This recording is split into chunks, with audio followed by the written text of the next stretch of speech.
Salut et bienvenue sur Squigard. Aujourd'hui, nous allons présenter les différentes armées du jeu. Cette vidéo s'adresse tout d'abord aux débutants. Nous allons voir les thématiques globales ainsi que les points forts et les points faibles des différentes armées du jeu, afin que même si vous n'êtes pas familier avec le wargame ainsi que l'univers des Age of Sigmar, vous puissiez comprendre en quoi consistent les différentes factions afin de pouvoir choisir plus facilement votre première armée. Dans cette vidéo, nous n'allons pas parler de la puissance globale des différentes armées, ni parler de tier list. Sans plus tarder, on va commencer avec les armées de la Grande Allégeance de l'Ordre. Cities of Sigmar, c'est le Battle Tome avec toutes les races classiques qu'on pouvait retrouver dans Warhammer Battle, c'est-à-dire les humains de l'Empire, les nains, les hauts elfes et les elfes noirs. Lorsque vous construisez votre liste d'armées, vous devez choisir une cité de Sigmar possible. Hallowhearts, Living City, Merveille d'Ogriz, Anvilguard, Tempestaille ou Hammerhall. Chacune de ces cités donnant un style de jeu particulier. Hallowhearts étant basé sur la magie, Hammerhall sur la cavalerie et les demi-griffons, Anvilguard sur les monstres et les chariots elfes noirs,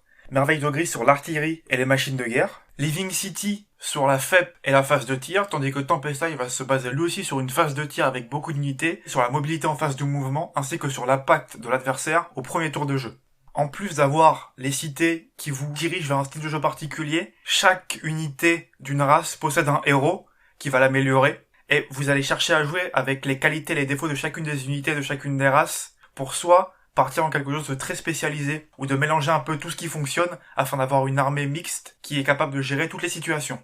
Ça fait de Cities of Sigmar une armée très versatile, mais néanmoins méfiez-vous, avec autant de choix lorsque vous débutez, ça peut être un peu déroutant de savoir où commencer, donc si vous décidez de faire une armée Cities of Sigmar, je vous conseille de vous concentrer sur une ou deux races, et de ne pas essayer de jouer tous les styles de jeu du Battle Tome, car vous risquez fortement de vous disperser. Les Daughters of Khaine sont l'armée de Morathi. Cette faction est composée de Furies, des prêtresses elfiques, ainsi que des Melusai, des créatures mi-elfes, mi-serpents, se battant pour la gloire du dieu Khaine. Leader de cette faction, Morathi draine la foi de ses fidèles pour sa gloire personnelle. Se basant sur l'ancien archétype des Furies elfes noirs de Warhammer Battle, les Daughters of Khaine sont une armée extrêmement agressive, capable de faire beaucoup de dégâts dans toutes les phases du jeu. Cette armée est très polyvalente, possède beaucoup de tricks de mouvement, ainsi que de sorts offensifs et défensifs. Vos troupes de base ainsi que vos élites ont un mouvement par défaut très élevé, et votre armée va devenir de plus en plus puissante au fil que la partie avance grâce à vos règles d'allégeance. Vos sorts sont bons, vos bataillons sont intéressants, mais vos prières et vos prêtresses sont excellents.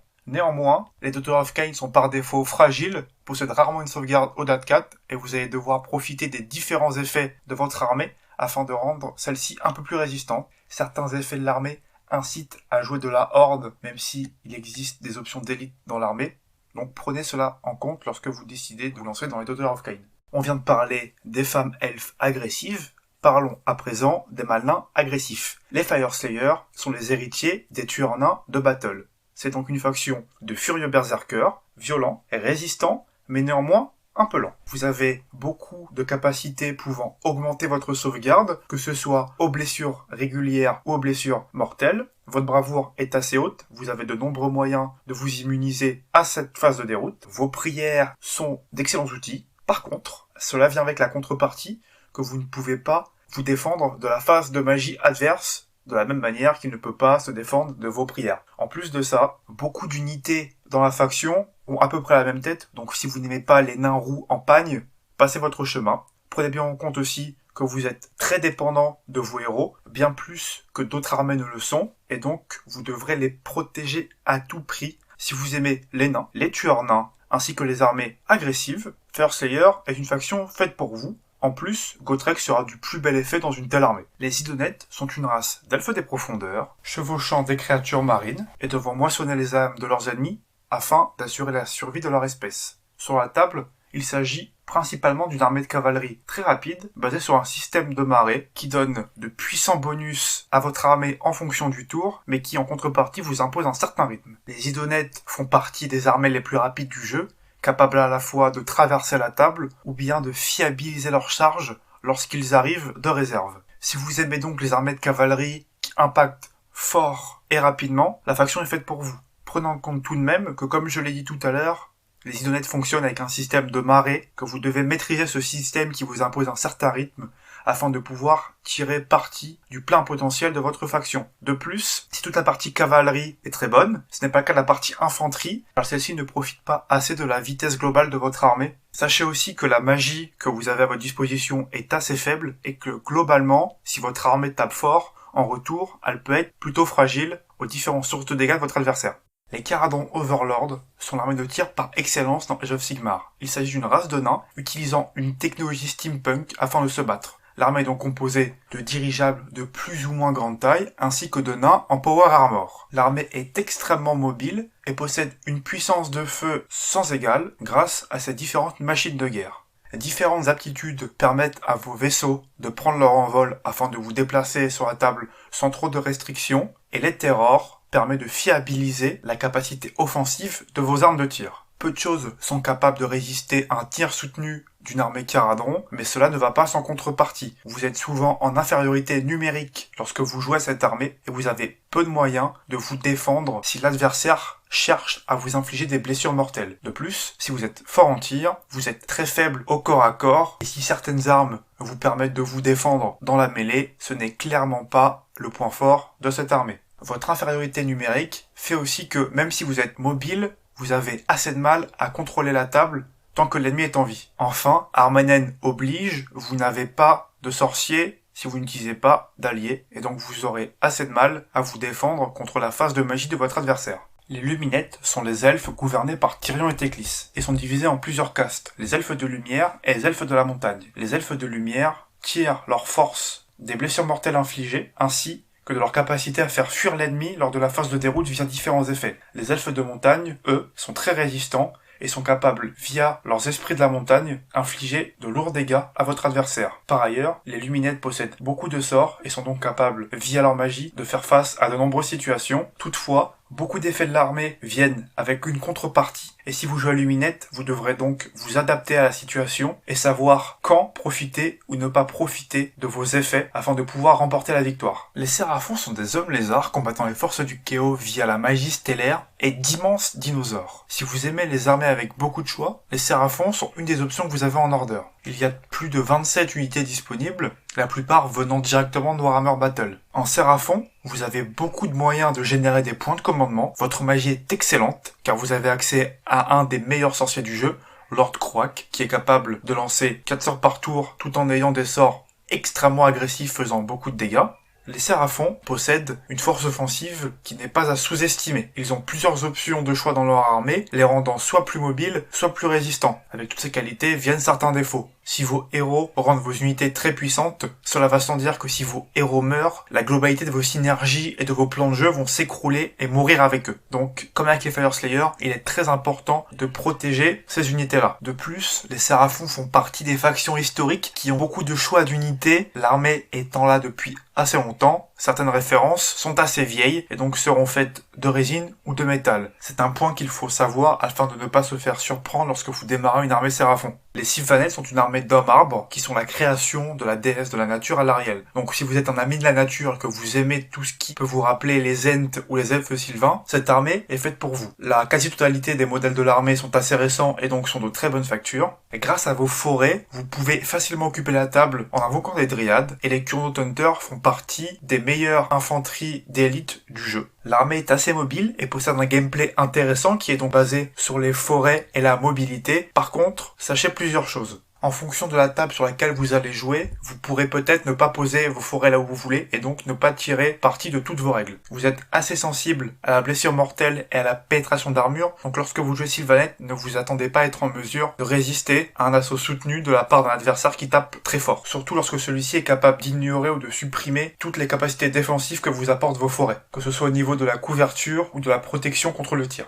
Pour finir avec l'Ordre, on va parler de la faction la plus connue de cette grande alliance, les Stormcast Eternal, qui sont des guerriers de foudre se battant contre le chaos au nom de Sigmar. Les Stormcast Eternal étant l'armée phare du jeu, vous avez accès à beaucoup d'unités capables de répondre à la plupart des situations qui peuvent arriver dans le jeu. Les Stormcast sont donc une armée qui va plaire à tout type de joueur pour le peu que celui-ci aime les armées d'élite avec des guerriers en armure. Mais au niveau du gameplay, vous êtes assez libre. Grâce à leur capacité de mettre certaines unités en réserve pour les faire arriver plus tard, les Stormcast sont capables de garder leurs unités clés en sécurité pour les faire frapper au moment opportun. C'est une faction assez particulière à prendre en main. Ayez cela en tête lorsque vous démarrez Stormcast, car vous avez beaucoup d'outils à maîtriser afin de tirer le plein potentiel de votre armée. Mais une fois ce travail accompli, jouer Stormcast est un véritable plaisir, surtout que cela reste l'armée phare du jeu, et il serait dommage de négliger une telle armée, surtout si vous aimez les modèles. Khorne étant le dieu du massacre dans Age of Sigmar, on pourrait s'attendre que son armée soit extrêmement bourrine et peu réfléchie. Dans les faits, ce n'est pas le cas. Les Blade of Khorne, c'est une faction qui est assez technique à jouer et qui profite de plusieurs effets. Premièrement, vous êtes basé sur les prières et l'anti-magie, c'est-à-dire que vos prêtres lancent des effets qui ne peuvent pas être dissipés, à la différence des sorts, et vos jugements de Khorne, qui sont vos sorts persistants, ne peuvent pas non plus être conjurés par l'adversaire. Sachant que vos prêtres sont renforcés par votre décor de faction, tout votre aspect face de héros n'est dépendant que de vos jets de dés et de vos placements. La mécanique principale de l'armée, la dîme de sang, qui sont des points que vous accumulez à chaque fois qu'une unité alliée ou ennemie meurt, et vous pouvez utiliser cette dîme pour plusieurs effets, qui peuvent améliorer votre mobilité ou l'agressivité de vos unités, ou bien utiliser ces points de dîme de sang pour invoquer, sachant qu'une fois que vous utilisez un point de dîme de sang, vous les perdez tous, vous aurez des choix à faire lorsque vous utilisez votre mécanique d'armée. Le Battle Tome se sépare en deux parties, les humains et les démons étant des unités fragiles mais agressives, alors que les humains, même s'ils font beaucoup de dégâts au corps à corps, profitent d'une résistance supérieure aux démons et d'effets qui s'activent lorsque ces unités vont mourir à la phase de combat. Alors, lorsque vous construisez vos armées, vous avez plusieurs choix qui s'offrent devant vous. Jouer des petites unités pour profiter de la dîme, ou jouer des grosses unités afin de profiter des bonus. Est-ce que vous voulez jouer des humains pour leur résistance et leurs effets? Est-ce que vous voulez jouer des démons pour leur agressivité totale sur le champ de bataille? C'est des questions auxquelles vous allez devoir répondre lorsque vous jouez Khorne, et vous ne pourrez pas tout faire à la fois. Donc vraiment, cette armée, si vous appréciez les factions techniques et qui vous offrent beaucoup de possibilités, vous ne serez pas déçu en jouant Khorne. Cela en fait une faction très technique à jouer qui pardonne très peu les erreurs. Cela n'en fait pas une armée inaccessible pour un débutant, mais si vous avez peur de la marge de progression, tournez-vous vers une armée un peu plus simple à jouer. Alors les Undead, c'est une armée de horde qui est appuyée par des monstres et des magiciens. Vous avez aussi une mécanique d'invocation et d'embuscade qui permet de faire déployer vos figurines au cours de la partie sur les bords de table afin d'encercler l'adversaire. En plus de ça, il faut savoir que les Undead, c'est une armée qui fait peu de blessures mortelles, mais qui possède beaucoup de capacités afin de réduire ou d'ignorer l'armure adverse. Et donc vous arrivez facilement à des scores de pénétration d'armure de -2, voire de -3, ce qui permet vraiment d'infliger des dégâts même aux ennemis les plus résistants. En plus de ça, vous avez une gamme avec pas mal de figurines. Vous n'avez pas autant d'entrées que les Séraphons ou Cities of Sigmar, mais vous avez quand même le choix entre les Minotaurs, les Undead classiques et les Dragons Ogres, ainsi que différents monstres qui viennent compléter tout ça. S'ajoute à cela la possibilité de jouer avec les règles de Khorne, Nurgle, Tzeentch et Slaanesh, et ce, sans rajouter vraiment aucune figurine à votre armée. Vous pouvez jouer 100% Undead avec 5 Battle Tomes différents, donc si vous aimez la variété dans les styles de jeu, prendre Undead, c'est une bonne décision. Malgré tout, il faut prendre en compte plusieurs choses. La gamme des figurines est assez vieille, et malgré le fait qu'il existe beaucoup de monstres, ça reste tout de même une armée de horde, donc si vous n'aimez pas peindre des figurines par paquet de 10, cela peut être rapidement un frein pour se lancer dans cette faction. Si vous n'aimez pas les armées de horde qui foncent au corps à corps, passez votre chemin. Ensuite, de l'autre côté du spectre en chaos, vous avez l'armée des disciples de Tzeentch, qui est la faction du dieu du changement. Cette armée se base essentiellement sur le tir, la magie, ainsi que d'une certaine capacité à pouvoir ralentir le jeu de l'adversaire en lui infligeant différents malus, que ce soit au nombre d'attaques, aux blessures, à la touche, etc. Donc, si jamais ce que vous aimez, c'est lancer des sortilèges et jouer des démons, Tzeentch est une armée qui peut vous intéresser. L'armée se base essentiellement sur une puissance de tir assez phénoménale, ainsi que de nombreux sorts offensifs, même si vous avez, via les Tsangor, qui sont les Undead de Tzeentch, accès à certains outils qui vous permettront de vous défendre en phase de combat. Néanmoins, méfiez-vous, si vous n'êtes pas en mesure d'appliquer des malus à l'adversaire, votre armée reste tout de même assez fragile. Si vous décidez de jouer du démon, préparez-vous à peindre vraiment beaucoup de modèles, car les démons de Tzeentch ont la capacité de se diviser lors de leur mort, et donc la moindre unité, même de 10 figurines, comporte en réalité beaucoup plus de modèles que ça. Les Zétonites de Slaanesh, quant à eux, sont une faction basée sur les héros et sur la vitesse. Tous les héros de l'armée génèrent des points d'invocation lorsqu'ils subissent ou infligent des dégâts qui ne tuent pas l'unité ciblée. L'armée est donc basée sur l'offensive, la mobilité et l'invocation afin de pouvoir remporter les parties. Chose à savoir, cette gamme est composée essentiellement de démons et Slaanesh possède peu d'humains dédiés à son culte. Si vous voulez jouer des humains, vous devrez aller voir du côté des unités du chaos uni. Comme pour les autres armées, cette vitesse et cette capacité offensive vient avec un coût. Vous êtes très fragile, vos héros sont vitaux pour générer vos points d'invocation et activer le locus de Slaanesh qui permet de faire taper l'ennemi en dernier. Si vos héros meurent tôt, la partie risque d'être compliquée. Surtout que même si vous êtes en mesure d'invoquer beaucoup d'unités en Slaanesh, cela vient avec le contre-coup que leur coût en points individuel est plus élevé que la moyenne. Et donc, à la construction de liste, lorsque vous devrez choisir vos héros, ils seront un peu plus coûteux que peuvent l'être certains héros dans d'autres factions. Les Nains du Chaos, c'est un cas un peu particulier car c'est une armée entièrement Forge World. Néanmoins, elle reste parfaitement jouable dans les œuvres Sigmar. L'armée repose sur les mêmes points forts et les points faibles que les nains classiques. Ils sont lents, résistants, et possèdent des bonnes machines de guerre. Mais en plus de ça, les Nains du Chaos possèdent leurs propres sorciers, qui font aussi office d'ingénieurs, améliorant leurs machines de guerre. Vos sorciers servent donc à buffer vos unités, à attaquer l'ennemi via des sorts, et à améliorer l'efficacité de vos machines de guerre lors de la phase de tir. La faction possède aussi des centaures et des élémentaires de feu, qui sont rapides et puissants au corps à corps, et qui vont donc venir compléter votre infanterie et vos machines de guerre qui sont assez lentes. La dynamique de l'armée est assez intéressante, néanmoins, prenez bien en compte qu'elle ne possède pas de Battle Tome, uniquement quelques pages de règles sur le site de Forge World, et que l'armée étant entièrement en résine et produite par Forge World, c'est une armée assez coûteuse, qui ne conviendra pas à tout le monde. Les Magodkin of Nurgle pourraient se résumer en un seul mot, et c'est la résistance. Toute l'armée possède soit énormément de PV, soit une Feel No Pain contre les blessures et les blessures mortelles, soit les deux.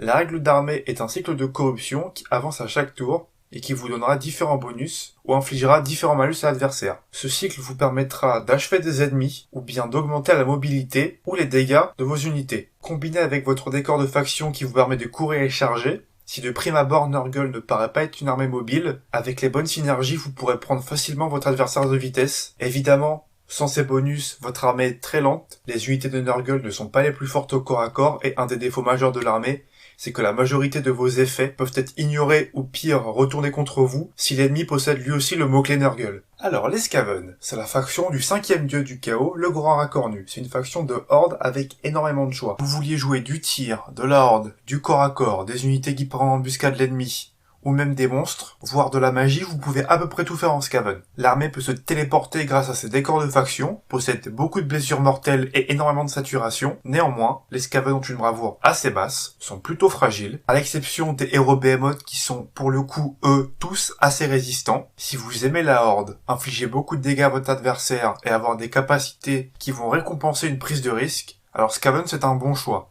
Par contre, même chose que pour Cities of Sigmar, il y a beaucoup d'entrées dans le Battle Tome. Si vous débutez avec l'armée, concentrez-vous sur un ou deux clans pour éviter de vous disperser, ça sera plus simple. Les Slaves to Darkness sont l'armée du chaos unie et sont la faction principale d'Archaon. Chaque unité de l'armée peut porter le mot-clé Undivided, Nurgle, Khorne, Tzeentch ou Slaanesh. Chacune de ces marques donne des effets différents. Vous pouvez choisir de vous concentrer sur une seule marque afin de profiter d'un aspect particulier de l'armée, ou bien de les mélanger afin d'obtenir le meilleur de tous les mondes. La faction possède plusieurs sous-factions, vous encourageant à jouer soit de la Horde, soit des Princes Démons, soit de concentrer vos forces autour d'Archaon, l'élu éternel. En plus de ça, vous avez la possibilité de jouer les unités Slaves to Darkness dans les autres Battle Tomes des dieux du chaos. Comme avec les Zombies, vos possibilités sont vastes, et au contraire de ces derniers, vous n'avez pas l'obligation de jouer un bataillon afin de jouer dans l'armée d'un dieu particulier. Il suffit juste de prendre la marque qui correspond. Évidemment, cet effet il est à double tranchant,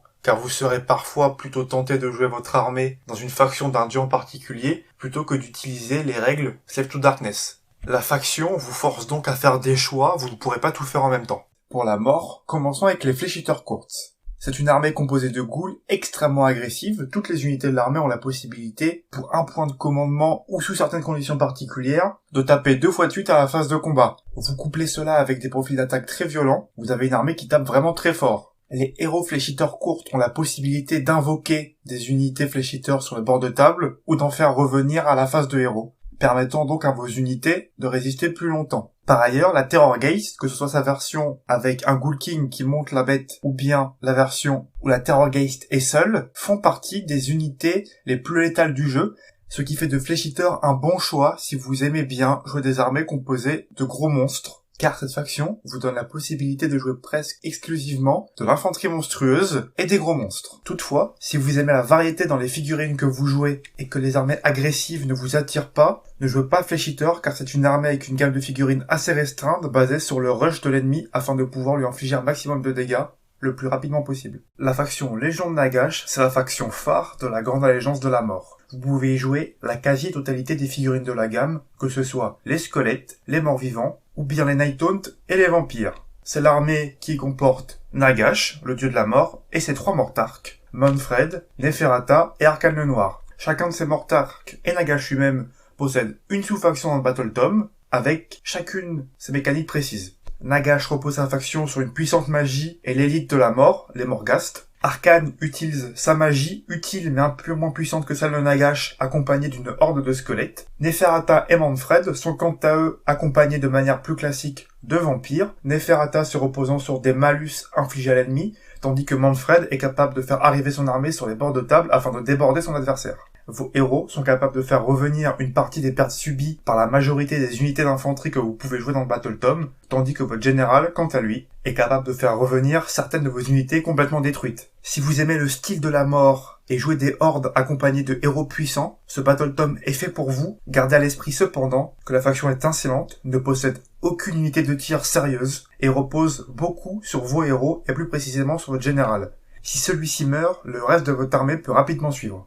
Les Night Haunt sont une toute nouvelle faction sortie à la V2 des Age of Sigmar, composée exclusivement de spectres. C'est une armée qui vole et qui a le mot-clé éthéré sur toutes ses unités, lui permettant d'ignorer la pénétration d'armure des unités adverses. L'aptitude d'allégeance similaire à celle des Stormcast permet de mettre la moitié de l'armée en réserve pour la faire revenir sur le champ de bataille plus tard pendant la partie. Deuxième règle très importante de l'allégeance des Night Haunt, lorsqu'une unité fait une charge non modifiée à 10+, elle pourra attaquer en phase de charge gratuitement. Donc lorsque vous chargez à 10+, avec une unité, vous tapez en réalité 2 fois. Ce qui rend les charges à 10+ des Night Haunt très violentes en termes de dégâts. Toutes ces mécaniques rendent l'armée plutôt polarisée. En effet, vous payez en coup en point, cet effet éthéré. Donc lorsque l'ennemi n'a pas ou peu de pénétration d'armure ou fait beaucoup de blessures mortelles, c'est en quelque sorte du gâchis et donc vous êtes en désavantage face à vos adversaires. Au contraire, s'il a beaucoup de pénétration d'armure, vous annulez une partie de ses mécaniques et donc vous gagnez un avantage. Même chose pour la charge à 10+. Lorsque ça arrive pendant une partie, c'est très agréable et c'est très fort, mais lorsque ça n'arrivera pas, ce sera une mécanique d'armée que vous n'utiliserez pas et donc qui vous mettra en défaut par rapport à un adversaire qui peut utiliser de manière plus fiable les règles de sa faction. Et Night Haunt étant jouable dans le Battle Tome Legend of Nagash, devant ces contraintes que vous impose l'armée, vous serez peut-être tenté alors de la jouer dans un autre Battle Tome, ce qui est à la fois une qualité pour la variété de jeux avec les figurines, mais aussi un défaut, car jouer des Night Haunt dans leur allégeance principale, au final c'est peut-être moins puissant que lorsque vous allez jouer l'armée dans une légion de Nagash. Les Ossiarch Bone Reaper sont l'armée de phalanges par excellence. Premièrement, vous n'avez pas de point de commandement mais de point de discipline utilisable pour donner différents bonus à vos unités, que ce soit à la sauvegarde, au mouvement ou dans des capacités offensives. Chaque unité possède son propre sergent capable d'utiliser ses ordres afin d'améliorer les unités. En Ossiarch, vous êtes très résistant, vos héros ont d'excellentes aptitudes, que ce soit Katakros avec tous ses suivants qui permettent d'améliorer l'armée ou de réduire l'adversaire grâce à des malus à la touche ou à des vols de points de commandement, ou bien vos sorciers qui vont donner des relances à la touche de 1. En termes de magiciens, vous avez accès à Nagash et Arcane, ce qui rend les possibilités magiques de l'armée vraiment intéressantes. Si vous aimez les machines de guerre, la catapulte Ossiarch est une des meilleures catapultes du jeu, avec plusieurs effets qui permettent d'aller chercher à la fois de la horde,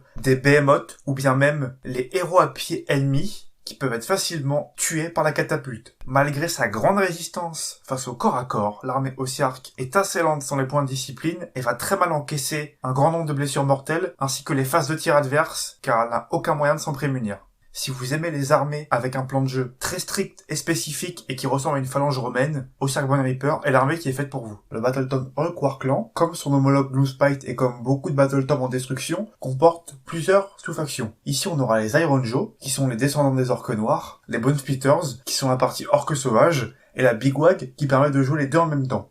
Les Iron Jaw sont donc une armée d'orques d'élite, avec peu de mouvement, mais beaucoup de bonus à la charge, et une règle d'armée qui permet pour un point de commandement d'avancer en face de héros si on a plus de 12 de l'ennemi, de le charger si on a moins de 12, ou bien de le frapper si on est engagé au corps à corps. En plus de cette règle, on possède l'aptitude Smashin' and Bashin, qui permet lorsque une unité détruit un adversaire en phase de combat, alors on pourra réactiver immédiatement une deuxième unité qui n'a pas combattu en bypassant l'alternance des activations qu'on a habituellement en phase de combat. Les Bone Splitters sont une armée d'orques sauvages, qui est plutôt une armée de horde, spécialisée dans l'élimination des monstres et qui possède sur toute la faction des tatouages magiques qui donnent une fine au pain assist contre toutes les formes de blessures. Finalement, La Bigwag qui permet de jouer les deux en même temps et donc de profiter à la fois de l'élite des orques et de sa horde sauvage, possède une mécanique de points de wag qui s'accumule au fur et à mesure de la partie et qui donne des bonus de plus en plus puissants. Plus vous accumulez de points de wag, plus vous possédez de bonus. Plus 1 à la charge, Feel No Pain à 6, plus 1 à la touche, plus 1 à la blessure, et une fois que vous atteindrez le plafond de 24 points de wag, vous pouvez déchaîner une wag sur toute la table et augmenter la létalité de votre armée en donnant plus une attaque à toutes vos unités. Donc vraiment, Bigwag, que vous soyez en orque sauvage, en Iron Joe ou en Bigwag, vous êtes une armée qui est faite pour rentrer dans le tas. Alors, les Gloomspite Gits est la faction des gobelins divisée en plusieurs races. Les gobelins à pied, les Troggoths, les Squig et les Spiderfang, qui sont des gobelins chevauchant des araignées. Toute l'armée possède des bonus lorsqu'elle est affectée par la lune qui se déplace au fil de la partie sur le champ de bataille et qui va l'affecter sur différentes zones en fonction de sa position. Des Gloomspite affectés par la lune ont différents bonus. Les Spiderfang vont faire plus de mortels, les Troggoths vont se régénérer, les Squig vont pouvoir courir et charger, tandis que les sorciers sous la lune vont se retrouver réduits dans leur capacité à lancer des sorts. Les Squig sont une armée de cavalerie fragile mais très impactante. Les Troggoths sont une infanterie monstrueuse capable de se régénérer avec une grande rend et beaucoup de dégâts. On parle de profil d'armes dégâts 2, 3, voire des 6. Les Spiderfang infligent principalement de la blessure mortelle, tandis que les gobelins à pied sont une armée de horde qui se base sur l'infestation de la table et la magie pour handicaper l'adversaire, mais qui possèdent quand même certaines unités qui font de lourds dégâts, comme les fanatiques, qui vont se cacher dans des unités de gobelins pour ressortir à la phase de charge et impacter fortement l'adversaire. Il y a beaucoup de choix en Gloomspite, mais contrairement à certaines armées comme Cities of Sigmar, les factions interagissent très mal entre elles, donc si vous voulez faire une armée gobelin mixte, malheureusement c'est pas trop possible. Par contre, si vous avez eu un coup de cœur sur une des sous-factions de l'armée, que ce soit les Squig, les Troggoths, les Spiderfang ou les gobelins, foncez, car les armées Gloomspite basées sur une seule sous-faction sont très fun à jouer. Au Gormo Tribe, vous vous en doutez sûrement, mais c'est un tome avec plusieurs sous-factions. 2 pour être plus précis, là il y en a moins. Les Godbusters, qui sont les ogres à pied, et les Bisclos, qui sont tous les ogres qui chevauchent les Moonfang, les Stonehorn et les Thunderhusk, qui sont d'immenses créatures de l'hiver. Les ogres sont par défaut une armée qui est un peu lente, mais grâce à la règle de la faim, vous avez un bonus de mouvement tant que vous n'êtes pas engagé avec l'ennemi, et une fois arrivé au corps à corps, vous avez un bonus de bravoure, afin de pallier à votre bravoure assez faible, tant que vous n'êtes pas en train de vous battre. L'armée possède des touches à l'impact, c'est-à-dire que lorsqu'elle charge, vous allez lancer des dés, et en fonction du nombre de figurines que vous avez dans l'unité, ou de la taille de la figurine qui charge, vous allez faire plus ou moins de blessures mortelles. Donc avant même de frapper l'ennemi, vous allez pouvoir lui infliger des dégâts, et des dégâts en ogre vous en avez. Vous avez au moins dégâts 2 sur la plupart de vos armes, parfois même dégâts 3, voire 4. Les ogres sont une armée avec peu de figurines et peu de tirs, même si vous avez des options de horde comme les Noblards et des options de tir comme les Crash-Plomb et les Iron Blaster, mais globalement, en ogre, ce que vous recherchez, c'est charger l'ennemi pour lui infliger un maximum de dégâts avant qu'il puisse répliquer. Car, en dehors de votre Stonehorn qui possède une Feel No Pain à 5, vous avez des ogres qui ont beaucoup de PV par tête, mais qui restent mine de rien fragiles, à la fois en termes de sauvegarde, mais aussi en termes de bravoure, tant que vous n'êtes pas engagé avec l'ennemi. Notez bien aussi que vos sorciers ont accès à des sorts et à des effets très puissants, mais que vous avez une valeur de lancement à 7 ou à 8 avec peu de modificateurs et de fiabilisateurs possibles pour votre magie. Le seul moyen que vous avez d'augmenter votre score de magie, c'est via votre décor de faction qui donne plus en lancement. Votre armée cherche sans cesse à avancer, et donc vous allez perdre rapidement ce bonus en avançant. Donc là, encore une fois, une armée qui rentre dans le tas et qui plaira à ceux qui aiment jouer de l'élite et des gros monstres. Les Sons of Behemoth, c'est la faction des géants dans Age of Sigmar. Lorsque vous composez l'armée, vous allez avoir peu de figurines dans votre liste. Vous avez le choix de prendre entre 1, 2 ou 3 méga gargants et de compléter ce qui vous reste en points avec des gargants de taille inférieure qui vont vous servir de battle line. Chaque armée Sons of Behemoth fait partie d'une tribu qui dépend du type de géant que vous allez choisir en général. Si votre général est un Krakeniteur, alors vous faites partie de la tribu Krakeniteur, qui est une tribu basée sur le contrôle de table et le déplacement des objectifs afin de maîtriser leur position sur table. Si votre général est un géant Warstomper, alors votre tribu est basée sur l'élimination des hordes de l'adversaire et des aptitudes de commandement en bulle à 18 pas à la place des habituelles aptitudes de commandement à 12 pas sur une seule unité. La dernière tribu est la tribu Gatebreaker, qui inflige des dégâts supplémentaires lorsque l'adversaire est à couvert dans un décor et qui, à la construction de liste, peut choisir une rancune afin d'obtenir un bonus de plus 1 à la touche sur les ennemis remplissant les conditions de la rancune. Par exemple, vous pouvez obtenir un bonus de plus 1 à la touche sur les adversaires étant héros, Wizard, ou bien d'avoir ce bonus sur des adversaires qui ont au moins 4 plus de sauvegarde. Il existe une rancune pour à peu près toutes les situations, donc c'est une tribu qui est assez situationnelle. Au final, Sons of Behemoth est une armée qui vous conviendra. Si vous appréciez les armées avec très peu de figurines, ici on parle vraiment de liste d'armées composée maximum de 6 à 10 modèles, ce qui est très peu. Comme bien souvent en destruction, c'est une armée essentiellement basée sur le corps à corps, et comme vous avez peu de figurines et qui coûtent très cher en points, chaque unité ou héros vaut à peu près un quart de votre liste à un format 2000. Chaque figurine tuée sera un véritable coup dur pour l'armée. Voilà, c'est tout pour aujourd'hui. En espérant que cela vous ait plu, n'hésitez pas à laisser vos réactions dans les commentaires et à partager la vidéo si elle vous a plu. Salut, salut!